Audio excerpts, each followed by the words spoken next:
Ya adek-adek kita berkumpul. Kan udah ngumpul, Kak. Iya makanya suruh berkumpul. Oke, kalian akan saya bagi menjadi beberapa tim. 2 tim Kak. Tim merah sama biru kayak acara Sevi itu Kak. Itu mah sebelah. Ya makanya dengerin dulu.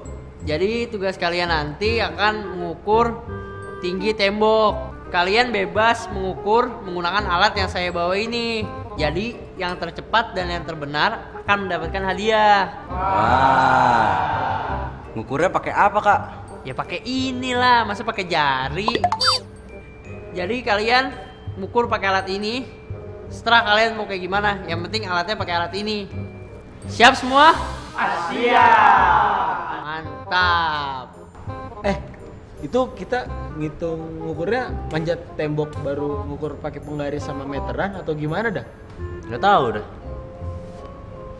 Tahu dah. Gak tahu dah. Tahu dah.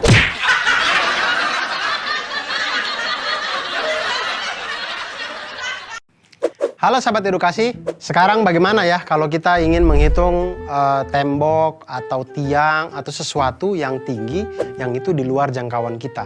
Misal juga kalau kita menghitung tingginya Monas. Nah, tapi kalau kita menggunakan konsep Pitagoras, kita bisa menghitung itu dengan aman, safety, dan akurat.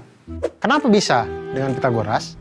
Karena Pitagoras itu dalam segitiga siku-siku berlaku kuadrat sisi miring itu sama dengan jumlah dari kuadrat sisi siku-sikunya.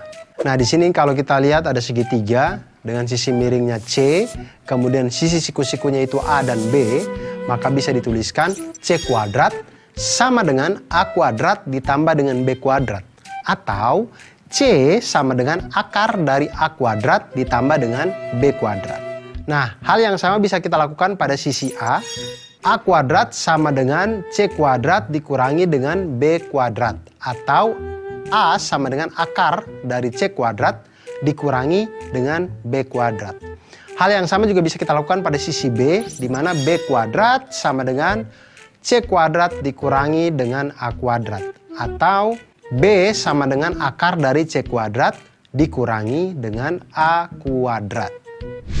Nah, sekarang kita lihat, tadi sekelompok anak diberikan tugas oleh kakak pembinanya untuk mengukur tinggi yang sulit dijangkau, yaitu tinggi tembok. Nah, bagaimana caranya mereka menghitung tinggi tembok ini ketika temboknya mereka tidak bisa jangkau? Bagaimana cara untuk menghitungnya? Nah, salah satu cara sederhananya adalah dengan menyenderkan tangga dengan ujung atasnya itu pada tembok, sehingga tampak seperti sketsa berikut ini. Lihat tangga atau bambu atau kayu. Jangan senderkan harapan di situ, jangan. Karena tidak akan membentuk apa-apa. Senderkanlah tangga atau kayu atau bambu sehingga membentuk segitiga dengan benda yang kita tempelkan tadi atau tangga yang kita tempelkan tadi sebagai hipotenusanya atau sisi miringnya. Di situ kita bisa namakan sisi C, sisi A, dan sisi B. Jika kita perhatikan kan kita bisa menggunakan teorema Pitagoras pada di sini. Langkah pertama untuk mengetahui tinggi tembok adalah dengan mengukur panjang tangga terlebih dahulu. Jadi sebelum kita senderkan, kita hitung dulu nih panjang tangganya nih. Sudah ketahuan, baru kita tempelkan, kita misalkan itu sebagai sisi miring atau sisi C. Nah, langkah kedua, ukur jarak antara ujung bawah tangga dengan tembok. Kita misalkan ini sebagai A.